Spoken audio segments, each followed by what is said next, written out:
The weld is a 1/4-inch fillet on a 3/8-inch steel plate, a joint where a vertical gusset meets a horizontal beam in a structural assembly that will become part of a crane boom that will lift 60 tons at a reach of 140 feet on a construction site in Houston, Texas, where the crane will operate for 15 years and the weld will bear the load for 15 years, and the load will be 60 tons for 15 years, and the weld was laid in 4 seconds by a man who earns $23.40 an hour, and who has been welding structural steel for 21 years, and who has never in 21 years produced a weld that failed inspection, not once, not a single reject in approximately 1.2 million welds, and who has also, for the past 4 years, been redesigning the structural assemblies that the company's engineering department designs, and that the company's welders weld, and that the company's customers buy, and that the company does not know have been redesigned because the redesign happens on the shop floor, in pencil on the back of cut sheets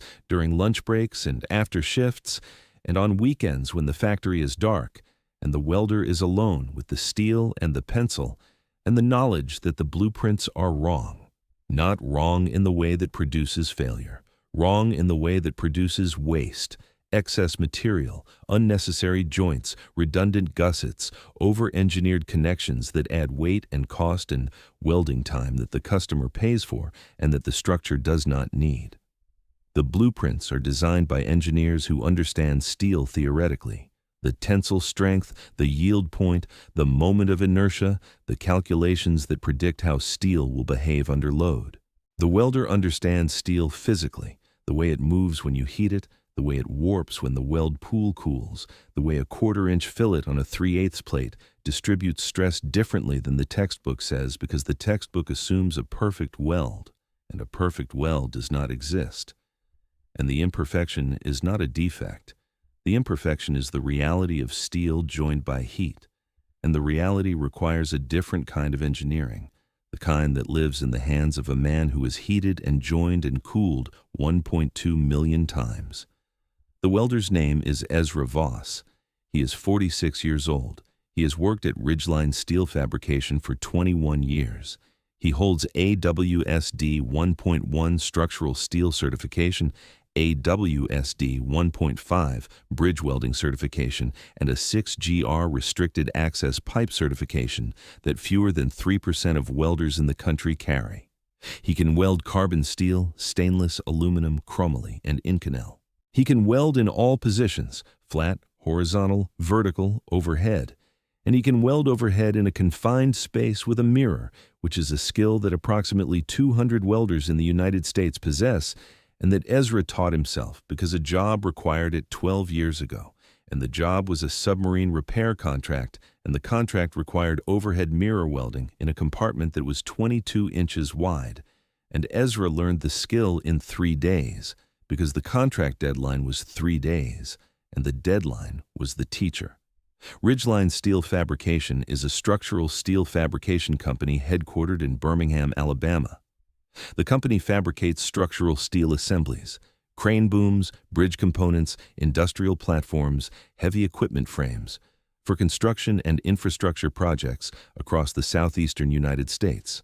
The company operates a 280,000 square foot fabrication facility with 47 welding stations, 12 CNC cutting tables, and a paint line that can handle assemblies up to 90 feet in length. The company generates $247 million in annual revenue. The company employs 580 people. The company was founded in 1974 by a man named Desmond Cray, who was a welder before he was an owner, an iron worker who built bridges in the 1960s, and who understood that the quality of a steel structure is determined not by the engineer who draws it, but by the welder who joins it. And the joining is where the theory becomes real, and the real is where the quality lives. Desmond's grandson runs the company now. Desmond welded the I-65 overpass in downtown Birmingham in 1972, the bridge that carries 140,000 vehicles per day over the railroad tracks. Desmond welded it in the summer overhead position in August heat that turned the structural steel into a radiator and the welding hood into an oven and the arc into the sun at arm's length. Desmond welded it with 7018-stick electrodes that he bought with his own money because the contractor's electrodes were stored improperly. Moisture contaminated, which produces hydrogen embrittlement in the weld, which produces cracks that don't appear for months, which produces bridge failures that appear in newspapers. Desmond bought the electrodes because the bridge mattered more than the reimbursement, and the reimbursement never came, and the bridge is still standing 52 years later, because the welds are sound, because the electrodes were dry, because the welder paid for them himself. Monroe kept a photograph of Desmond on the IC-65 bridge in every conference room at Ridgeline. A black and white image of a man in a welding hood, inverted, welding overhead on structural steel against a white sky. The photograph was in the main conference room at Ridgeline. Callister walked past it every day. Callister had not looked at it, really looked at it, the way you look at a photograph that contains a person's life and not just their image, in years. Callister Cray is 49 years old. He is the third-generation owner and CEO of Ridgeline Steel Fabrication. His grandfather welded bridges. His father, Monroe, built the company from a regional fabricator into a major structural steel supplier. The facility expansion, the CNC investment, the quality certifications that transformed a welding shop into a fabrication company. Monroe understood the shop floor. Monroe walked the bays. Monroe could read a weld the way a doctor reads an X-ray. The profile, the penetration, the tie-in at the toes, the visual signature that tells a knowledgeable eye whether the joint is sound or whether the joint is hiding something beneath the surface. Callister is not Monroe. Callister is the Georgia Tech engineering degree followed by the Harvard MBA. Callister is the financial engineering, the acquisition strategy, the operational optimization that a third-generation CEO brings to a first-generation company. Callister grew the revenue from $89 million to $247 million in 14 years. Callister did this through technology and efficiency. The robotic welding cells that handle repetitive joints, the ERP system that tracks every assembly from cut to ship, the engineering software that designs the structures and generates the blueprints and calculates the material requirements with a precision that Monroe's pencil and paper methods never achieved. But the numbers at Bay 12 are wrong. Not wrong in the way that indicates a problem, wrong in the way that indicates an anomaly. Bay 12, the welding bay where Ezra Voss works, outperforms every other bay in the facility on every metric that matters. Weld rejection rate, 0% versus the facility average of 2.1%. Material utilization, 94% versus facility average 87%. Assembly completion time, 22% faster than the facility average. Rework hours, 0. Customer complaints on assemblies from Bay 12, 0 in 4 years. Callister noticed the anomaly 11 months ago. Callister asked Silas Pratt, the VP of manufacturing, a man who managed the fabrication operation from a glass-walled office above the shop floor, to explain it. Silas produced a 9-page report. The report attributed the anomaly to operator skill, experience tenure, and favorable job mix assignment. The report was reasonable. The report was also wrong. The report explained the 0 rejection rate. Ezra was an exceptional welder. The report did not explain the material utilization or the assembly time or the specific structural elegance that Callister had noticed when he reviewed photographs of Bay 12's completed assemblies, the elegance that said, "These assemblies are not just well welded, these assemblies are well designed, and the design is different from the blueprints." Tell us in the comments where you're watching from today, because this is the story of a billionaire who took a job at his own factory, and the welder who had been quietly redesigning the blueprints that the entire company built from. Subscribe to Untold Hearts, because these are the stories the shop floor never gets to tell. Callister went undercover on a Tuesday morning in October. The decision came from the same place that every undercover decision in these stories comes from. A number that the dashboard could not explain, and a report that explained the number without explaining anything. 11 months of asking, 9 pages of not knowing. The arrangement was made through Harlan Jessup, the day shift foreman, a man who had been a fitter before moving into supervision and who understood the shop floor the way Monroe understood the shop floor, with the hands, with the eyes, with the specific structural intelligence of a person who has assembled steel for 27 years. Harlan had started at Ridgeline at 19, a kid who didn't know the difference between a MIG welder and a TIG welder, and who learned the difference the way every welder learns it, by burning through a plate on his first day and having the senior welder look at the hole and say, "That's MIG," and then watching the senior welder fill the hole with a bead so clean it looked like it grew there naturally, and saying, "That's TIG," and the lesson lasting a lifetime, because the lesson was taught by the steel and not by a textbook. Harlan was the only person at the facility who knew about the undercover operation. "You could send a process engineer," Harlan said when Callister called him. "I sent a VP of manufacturing. He sent me 9 pages that explain nothing." "So you want to weld?"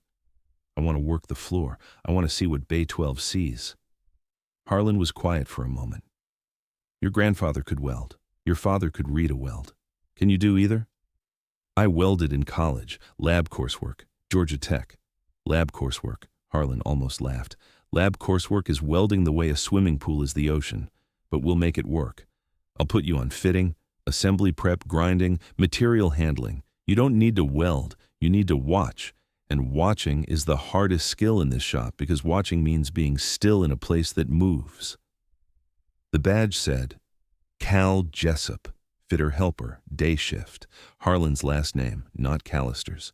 The cover, a new hire from a workforce development program, learning the trade.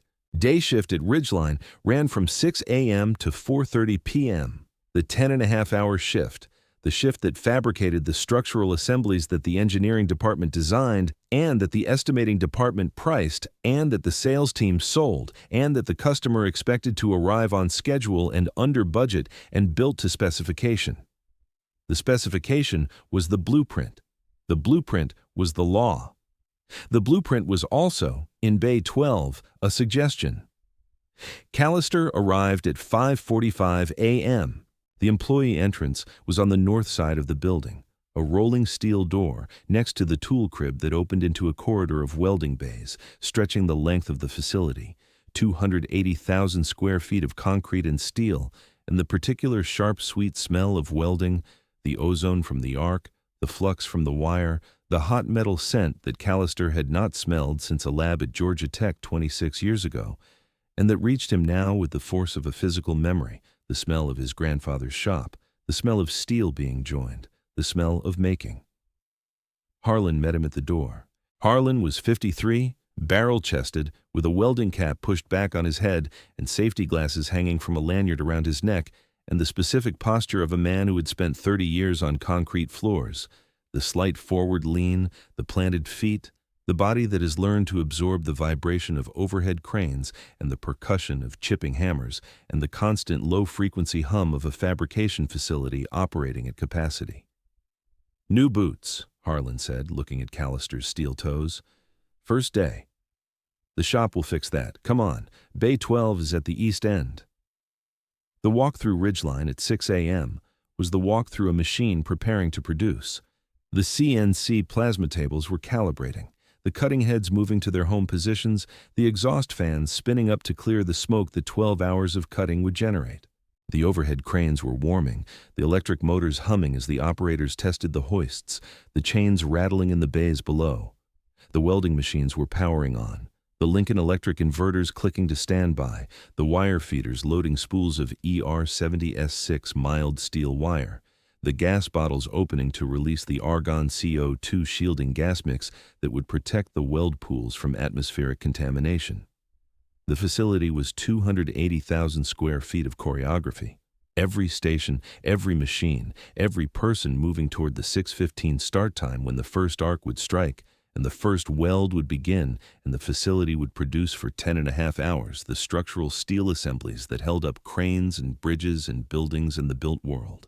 Bay 12 was at the east end of the facility, the last bay, the bay farthest from the office, the bay that management visited least because the walk was longest and the results were best, And the best results require the least management attention, which is the logic that produces the anomaly. The logic that says, if it works, don't examine it. And the not examining is the reason the company did not know what Bay 12 was doing differently, and the differently was everything. Ezra Voss was setting up when Callister arrived, arranging the day's work on the assembly table, a structural frame for a mobile crane boom that would take 3 days to complete. The blueprints were clipped to a stand at the end of the table. The engineering drawings, the detailed fabrication prints that showed every joint, every dimension, every weld symbol, every call-out that the engineering department had specified.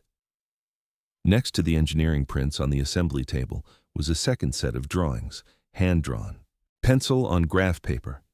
The same assembly, the same crane boom frame, but different. The hand-drawn version had fewer gussets. The hand-drawn version had different joint configurations. The hand-drawn version was simpler, lighter, and Callister could see this immediately because Callister had an engineering degree even if he hadn't used it in 20 years, structurally superior. "Those aren't the blueprints," Callister said. Ezra looked up. He was 46, broad-shouldered, with the specific upper body development that comes from 21 years of welding. The right arm slightly larger than the left from holding the torch, the forearms dense with muscle from gripping and positioning, the hands calloused in a pattern unique to welders, the burn between the thumb and forefinger where the heat radiates from the puddle, the callus on the heel of the palm from resting on hot steel. His face was weathered, the tan line from the welding hood that left his forehead pale and his jaw brown, the crow's feet from squinting at a weld pool through a shade 12 lens for 21 years. He wore the standard shop uniform, dark gray fire-resistant pants, a dark gray FR long-sleeve shirt, steel-toed boots, a welding cap that said Ridgeline in faded embroidery. "No," Ezra said, "those are the blueprints." He pointed to the engineering prints. "These are the corrections." He pointed to his hand-drawn sheets. "Corrections?" The engineering department designs these assemblies using finite element analysis, computer simulation. The simulation models the load, the stress distribution, the fatigue life. The simulation is accurate. The simulation is also conservative.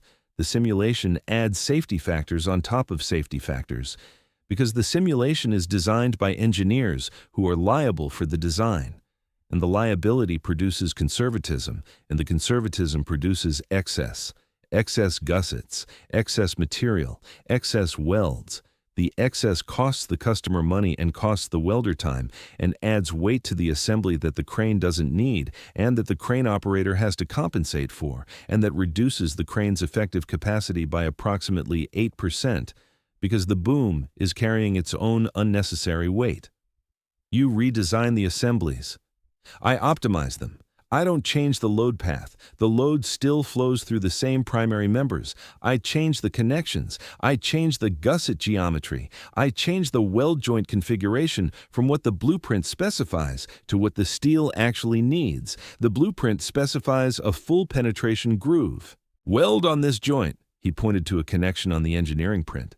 A full penetration groove weld requires a bevel prep, a backing bar, and 7 passes to fill. It takes 45 minutes per joint. There are 16 of these joints on this assembly. That's 12 hours of welding on joints alone. My correction, he pointed to his hand-drawn sheet, specifies a double fillet configuration with a gusseted reinforcement plate. Same load capacity, same fatigue life. 17 minutes per joint instead of 45. 4.5 hours instead of 12. 7.5 hours saved on one assembly. The customer pays $185 per hour for shop time. 7.5 hours times $185 is $1,387 saved per assembly. We build approximately 340 of these assemblies per year. That's $471,580 in annual savings on one assembly type, and I correct 9 assembly types. If this story has touched your heart, take a moment to share it and subscribe to Untold Hearts, because sometimes the person who corrects the blueprint is the one holding the torch. Day 2. The drawings.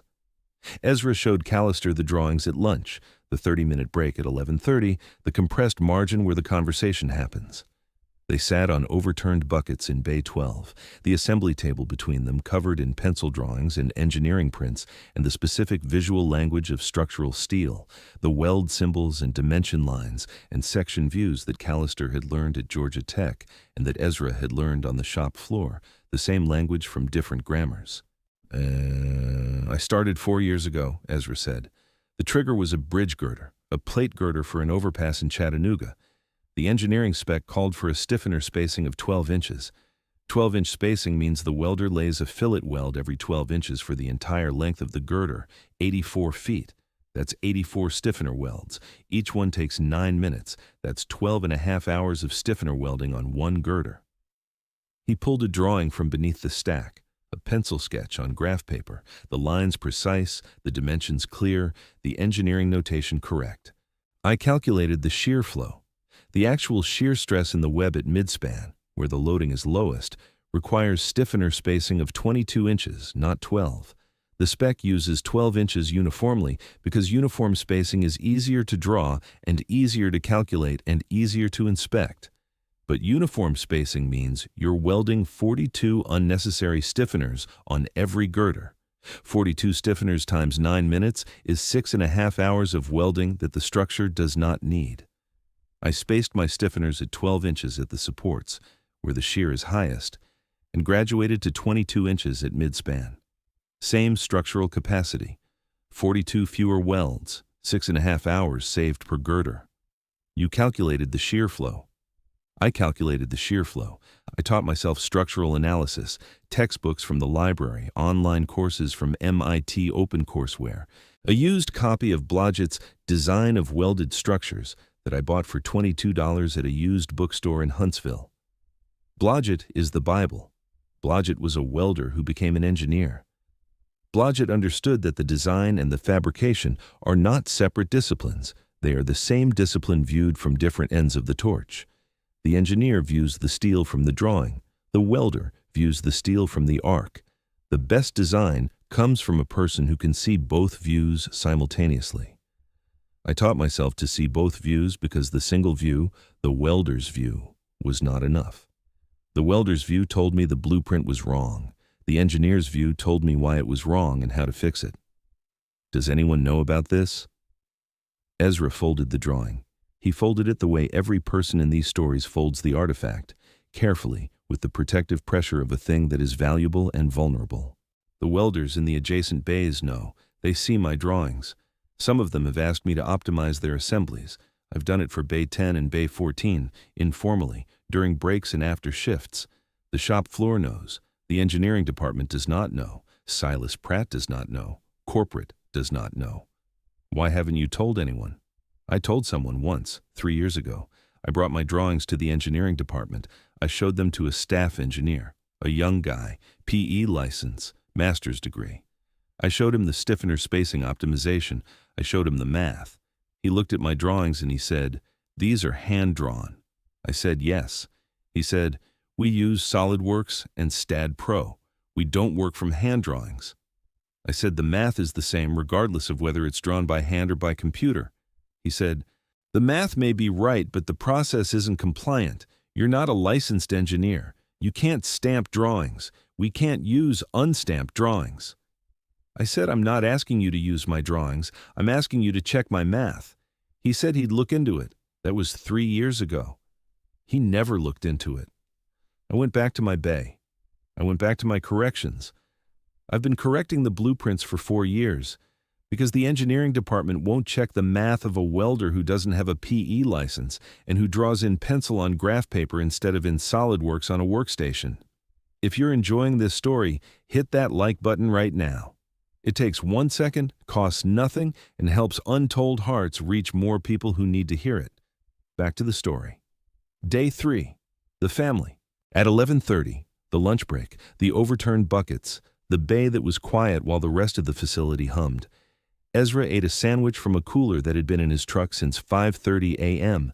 and that contained the same lunch it had contained for 21 years, 2 sandwiches, an apple, a bottle of water.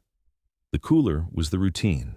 The routine was the structure of a life that earned $23.40 an hour and that contained, within that hourly rate, A mind that could calculate shear flow and optimize stiffener spacing and redesign structural connections that the engineering department's $340,000 SolidWorks installation could not improve.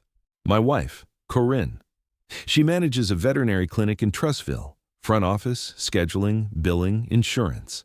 She makes $44,000 a year. I make $48,672 before taxes. That's with the overtime, and I work overtime every week, 10 to 12 hours, because the base pay doesn't cover the gap.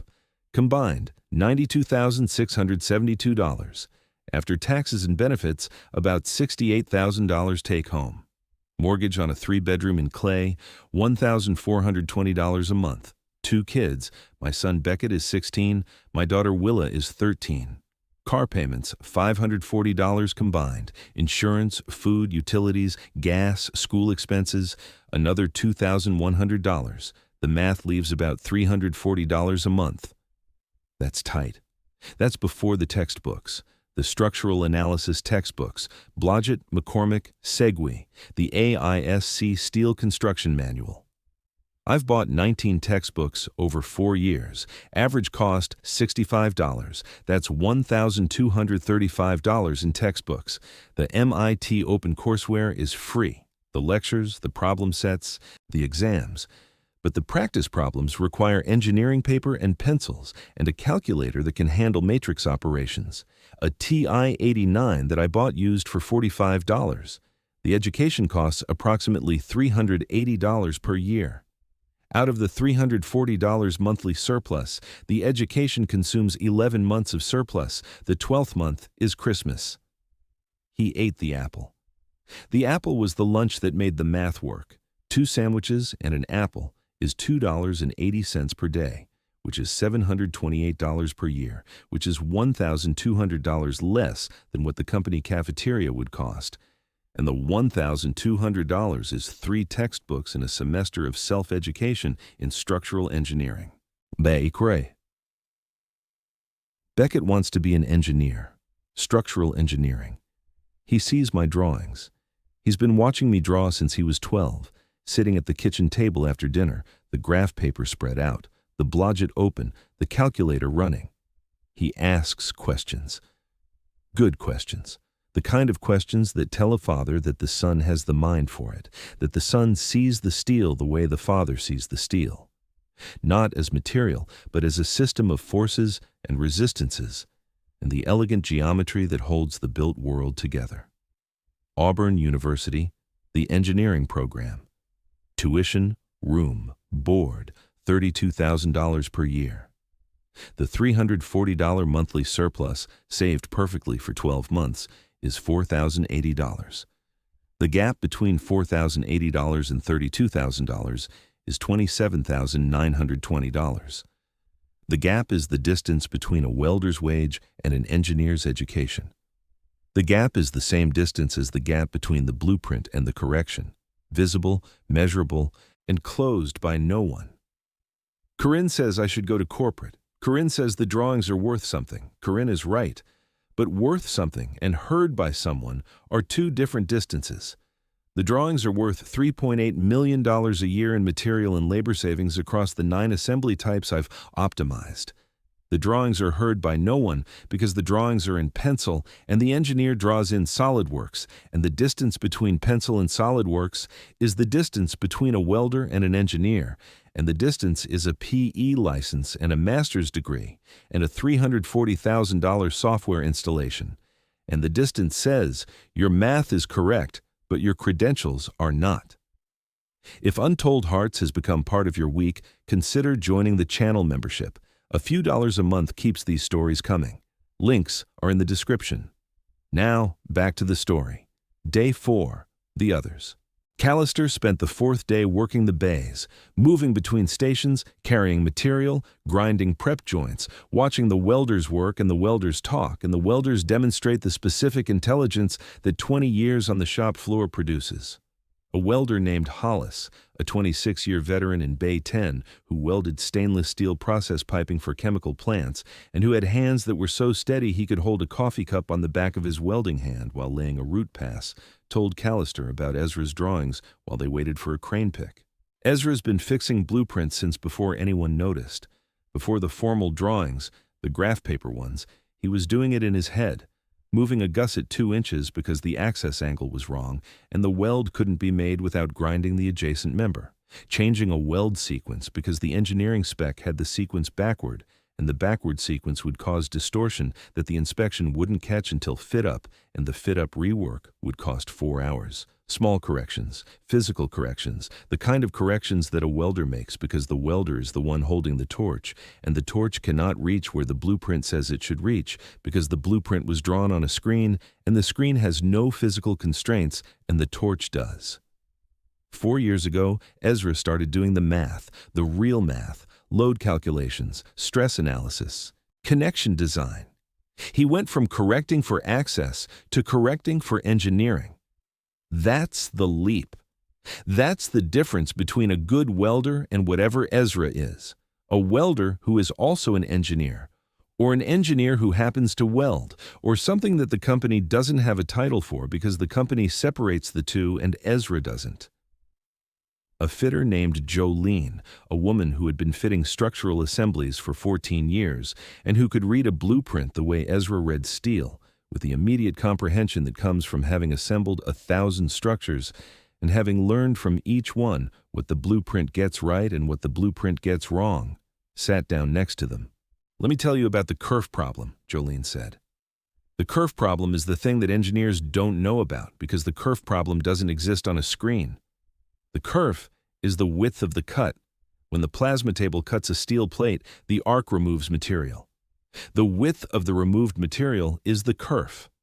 On a half-inch plate, the kerf is about 0.08 inches. On a 3/4-inch plate, the kerf is about 0.095 inches. The engineering software draws the part as if the kerf doesn't exist. The software draws the ideal part, the theoretical part, the part that exists in mathematics but not in steel. The real part is 0.08 to 0.095 inches smaller on every cut edge. On a simple rectangular part, it doesn't matter. On a complex gusset with 8 cut edges, the cumulative kerf loss changes the part geometry by up to 3/16 of an inch. 3/16 of an inch on a gusset means the gusset doesn't fit the way the blueprint says it fits. The gap is too wide or too narrow, and the gap affects the weld, and the weld affects the joint, and the joint is the structure. I work off Ezra's drawings when I can. When he gives me the corrected prints, the assemblies fit better. Not a little better, fundamentally better. The engineering prints have tolerances that assume perfect cutting and perfect fit-up. Perfect cutting doesn't exist. Ezra's drawings account for the kerf. Ezra's drawings build in the real-world tolerances that the engineering software doesn't model, because the engineering software doesn't cut steel. I spend 40% less time on fit-up when I work from Ezra's drawings. 40%. On a complex assembly, that's 6 hours. 6 hours times my rate of $26 per hour, times the 340 assemblies per year, that's another $53. 000 in savings that nobody's counting. I asked Ezra once, "Why do you do this? Why do you spend your lunches and your weekends drawing corrections for blueprints that the company doesn't ask you to correct?" And Ezra said something I've never forgotten. He said, "Because the steel knows. The steel knows when the joint is right and the steel knows when the joint is wrong, and I can't make the steel lie." That's Ezra. The steel knows. And Ezra listens to the steel. Day 5. The reveal. Friday at 4 p.m. The shift was ending. The bay was quiet, the assembly table clean, the welding machine cooling, the tools organized in the sequence that Ezra maintained, because the sequence was the efficiency, and the efficiency was the habit, and the habit was 21 years of working in the same bay and learning through repetition, where every tool should live so that the hand finds it without the eye searching. Callister found Ezra rolling his drawings, the pencil on graph paper corrections, the optimized joint configurations, the 4 years of structural analysis that lived in a cardboard tube in Ezra's toolbox because the toolbox was the only place in the company where the drawings had a home. "My name isn't Cal Jessup. My name is Callister Cray. I'm the owner of Ridgeline Steel Fabrication." Ezra set the tube down. He set it on the assembly table. The table where the steel was joined, the table where the blueprints were corrected, the table where a welder's pencil drawings had saved the company $3.8 million per year for 4 years while the company did not know. You're the owner. I'm the owner, Desmond's grandson. Your grandfather welded bridges. My grandfather welded bridges. Your grandfather would have looked at my drawings on day one. Your grandfather would have known what they meant because your grandfather knew what a redundant gusset costs, not in dollars and time. In the 45 minutes of welding that the gusset requires and that the structure does not need. Your grandfather understood that the cost of over-engineering is paid by the welder's body. The 45 minutes in position, the heat, the fumes, the fatigue of welding a joint that serves the engineer's conservatism and not the structure's need. I know. I didn't look at your drawings because I stopped walking the bays. I stopped walking the bays because the dashboard said Bay 12 was performing, and the performing meant the bay didn't need attention. And the not needing attention meant I never came here. And the never coming here meant I never saw the graph paper. And the graph paper is the answer to the question I've been asking for 11 months. Ezra leaned against the assembly table. The table was steel, heavy-gauge plate on a welded frame, the surface scarred by 1,000 assemblies, the marks of clamps and fixtures, and the occasional arc strike where a torch had touched the table. The table was the history of Bay 12, written in steel on steel. I don't need you to feel sorry for me. I need you to understand something. I didn't redesign the blueprints to save the company money. I redesigned the blueprints because the blueprints were wrong, not wrong enough to fail, wrong enough to waste. And waste on a structural assembly is not abstract. Waste is a gusset that I weld in 45 minutes that the structure does not need, and the 45 minutes is my shoulder and my back and my lungs breathing fumes for a joint that exists because an engineer added a safety factor on top of a safety factor. I redesigned the blueprints because I could not weld waste. I could not lay a bead on a joint that I knew was unnecessary. The knowledge made the welding intolerable. So I fixed the knowledge. I fixed it in pencil because pencil was what I had. And I've been fixing it for 4 years because no one with a PE license would look at my pencil. He paused. He looked at the assembly table, the scarred surface, the clamp marks, the arc strikes, the history of 21 years of steel joined by heat in this bay, on this table, by these hands. My grandfather was a carpenter. He built houses in rural Alabama, framing, roofing, trim, everything by hand. He told me once that a house knows when it's built right. The house settles differently. The house breathes differently. The house holds the weather differently when the joints are true and the structure is honest, and the builder didn't cut corners that the homeowner would never see, but that the house would feel for 50 years. I think about that when I weld. The crane doesn't know who welded it. The crane doesn't know whether the gusset was necessary. But the steel knows. The steel knows when the joint is true, and the steel holds the load differently when the joint is honest. I can't make the steel carry a lie. I can't weld a joint that I know is unnecessary and pretend the joint is necessary because the blueprint says so. The blueprint says so because the engineer is protecting himself. I'm protecting the steel. What do you need? 3 things. First, check my math. Don't take my word for it. Take my drawings to the engineering department, not to the staff. Engineer who told me hand drawings aren't compliant to the chief engineer, to someone who will look at the calculations and evaluate them on their merit, not on their medium. If my math is wrong, tell me. I'll go back to the blueprints. If my math is right, and it is right, because I've checked it against Blodgett and McCormick and the AISC code in my own 21 years of watching how steel behaves under load, then implement the corrections. Roll them into the engineering software. Update the standard connection details. Let the corrections become the blueprints. What else? Create a path, not for me, for the next welder who sees what I see, the next welder who understands that the blueprint is wrong and who has the intelligence to fix it, but who doesn't have a PE license and who draws in pencil and who will be told, the way I was told, that pencil is not compliant. Create a position, a fabrication engineer, a shop floor design liaison, a person who speaks both languages, the language of the torch and the language of the software. The position bridges the gap between the engineering department and the welding bay. The gap is why the blueprints are wrong. The gap is why the corrections live in a cardboard tube instead of in the system. What's the third thing? Pay for Beckett's education, not as charity, as investment. My son wants to be a structural engineer. My son has been watching me correct blueprints since he was 12. My son understands both views, the engineer's view and the welder's view, because my son grew up in a house where both views lived. Sponsor his education, Auburn University, 4 years. In return, Beckett works for Ridgeline for 5 years after graduation, as an engineer who understands the shop floor because the shop floor is where he grew up. The company gets an engineer who can see both views. The company gets the bridge. The investment is $128,000 over 4 years. The return is a generation of engineering that starts from the torch instead of from the screen. The leadership meeting was Monday. Callister walked in carrying the cardboard tube, the tube from Ezra's toolbox, the container of 4 years of pencil drawings. He unrolled the drawings on the conference table, the graph paper spreading across the polished wood, the pencil lines precise, the engineering notation correct, the hand-drawn corrections that outperformed the $340,000 SolidWorks installation. These drawings, he said, represent $3.8 million in annual savings across 9 assembly types. They were created by a welder named Ezra Voss, who earns $23.40 an hour and who taught himself structural engineering from library textbooks and free online courses.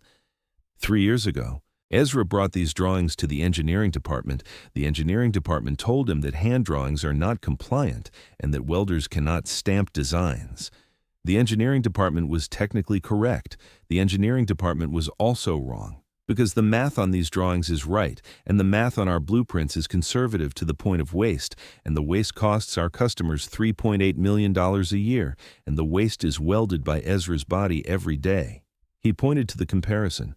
Ezra's double fillet connection next to the engineering department's full penetration groove weld. Same load capacity, same fatigue life. 17 minutes versus 45 minutes, 7.5 hours saved per assembly. The welder saw this. The engineer didn't. The welder corrected it. The engineer wouldn't check it. The company has been running on Ezra's corrections for 4 years and didn't know it. The chief engineer, a woman named Palmer Yates, P.E., 20 years of structural design experience, studied the drawings for 11 minutes in silence. 11 minutes. The room was quiet while Palmer read Ezra's pencil the way a musician reads another musician's notation, with the immediate recognition of shared language. The stiffener spacing optimization is elegant, Palmer said. The graduated spacing follows the actual shear diagram. It's textbook Blodgett, section 4.3, optimized stiffener design for plate girders. The connection redesigns are also valid. The double fillet configuration meets AISCJ, 2 requirements for the specified load cases. The math is correct. The math has been correct for 3 years. We should have checked it when he first brought it to us. She set the drawing down. She set it down gently, the way a person sets down something that has changed their understanding of what they thought they knew. I need to say something. The staff engineer who turned Ezra away. That engineer followed protocol. Our protocol says we don't accept unstamped drawings. Our protocol is correct in the general case. We can't fabricate from unsigned designs for liability reasons. But our protocol doesn't have a path for a shop floor optimization that comes from a welder who has taught himself to calculate shear flow. Our protocol assumes that design intelligence lives in the engineering department. Ezra proves that design intelligence lives wherever a person has the skill and the curiosity and the 21 years of physical evidence to develop it. We need to fix the protocol, not blame the engineer. Callister nodded. Fix the protocol. Design integration. Ezra's 9 assembly optimizations are validated by the engineering department, digitized in SolidWorks, and incorporated into the standard connection library. The optimizations become the official blueprints, the pencil drawings translated into the software that the company uses, the welder's knowledge encoded into the engineer's system. The annual savings, $3.8 million in material and labor, confirmed by the engineering department's own analysis. Additional savings from Jolene's fit-up time reduction and related improvements, $680,000. Total impact, $4.48 million per year. New position. Ezra Voss is appointed Senior Fabrication Engineer, a position that bridges the engineering department and the shop floor. Salary, $92,000. The salary is 3 times what Ezra earned welding. Ezra's office is not in the engineering department. Ezra's office is in Bay 12, a workstation with a drafting table and a computer running SolidWorks that the IT department installed and that Ezra is learning to use, not because SolidWorks is better than Pencil, but because SolidWorks is how the company speaks, and Ezra needs to speak both languages if the bridge is going to hold. The drafting table stays, the pencil stays, the graph paper stays. Some designs start better in Pencil because Pencil thinks differently than software. Pencil allows the hand to follow the intuition before the calculation, and the intuition of a man who has welded 1.2 million joints is worth following. Education sponsorship. Beckett Voss's education at Auburn University is fully sponsored by Ridgeline Steel Fabrication. Tuition, room, board, books for 4 years. The terms: Beckett works for Ridgeline for 5 years after graduation as a structural engineer. The investment, $128,000. The return: an engineer who grew up watching his father correct blueprints from the kitchen table, who understands the torch and the screen, who carries both views, the engineer's view and the welder's view, in the same mind. Beckett starts at Auburn in the fall. Compensation: welders across the facility receive a base wage increase from $23.40 to $30 per hour for senior welders with 10 or more years of experience, 41 welders across all shifts. The increase reflects the value of the welder's knowledge, the physical intelligence, the material understanding, the body-level engineering that Ezra demonstrated and that every experienced welder possesses in some form. The cost, $2.8 million. The cost is 62% of the first-year savings. Shop floor engineering program. Any welder or fitter who identifies a design optimization can submit it through a new review process, not through the engineering department's compliance filter, but through Palmer Yates directly. Palmer reviews each submission on merit, not on medium. Pencil drawings are accepted. Napkin sketches are accepted. Verbal descriptions accompanied by Palmer's site visit are accepted. The submission form has one question. What did you see that the blueprint doesn't show? The question is the program. The question says, your eyes matter. Your hands matter. Your 20 years on the floor matter. Tell us what the steel told you. The first submission after the program launches comes from Hollis in Bay 10, a pipe support redesign that eliminates 2 weld joints per assembly and saves $18,000 per year. Hollis drew the redesign on the back of a shipping label during lunch. Palmer validated it in 40 minutes. The second comes from Jolene, a fixture modification that reduces fit-up time by 15% on plate girder assemblies. Jolene described the modification verbally while Palmer sketched it on a notepad. The third comes from a second-shift welder named Trey, who noticed that the standard baseplate anchor bolt pattern could be rotated 45 degrees to improve access for the overhead weld, eliminating the need for a mirror weld on 18 assemblies per year. The savings? $42,000. Trey had known about the rotation for 6 years. Nobody had asked. In the first 6 months, the program receives 31 submissions. Palmer validates 22 of them. The combined annual savings, $340,000. The cost of the program, Palmer's time, approximately 4 hours per week reviewing submissions.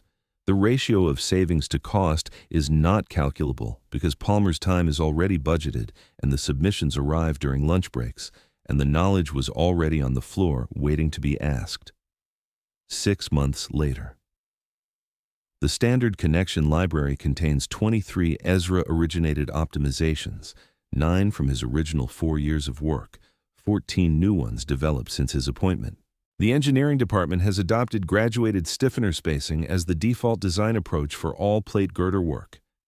The material savings across the facility, $5.2 million in the first year, higher than the original $3.8 million estimate because the optimizations, once integrated into the software, produced additional efficiencies that Ezra's manual process had not captured. Ezra still welds. 2 days a week, Tuesday and Thursday, Ezra is in Bay 12, on the floor, torch in hand, laying beads on the assemblies he designed. The welding is not nostalgia.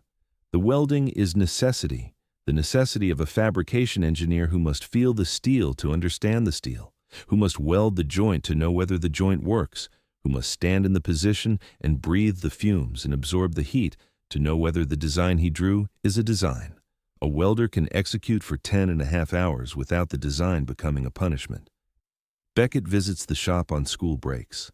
He walks Bay 12 with his father. He touches the steel. He reads the drawings, the pencil drawings, and the SolidWorks prints, both, because both are the language, and the language requires both alphabets. Callister sees Beckett in the bay and sees the bridge, the generation that will carry both views, the engineer who welds, the welder who engineers, the person who closes the distance between the drawing and the torch. Corinne no longer worries about the transmission or the textbook budget or the $340 monthly surplus that covered 11 months of self-education and 1 month of Christmas.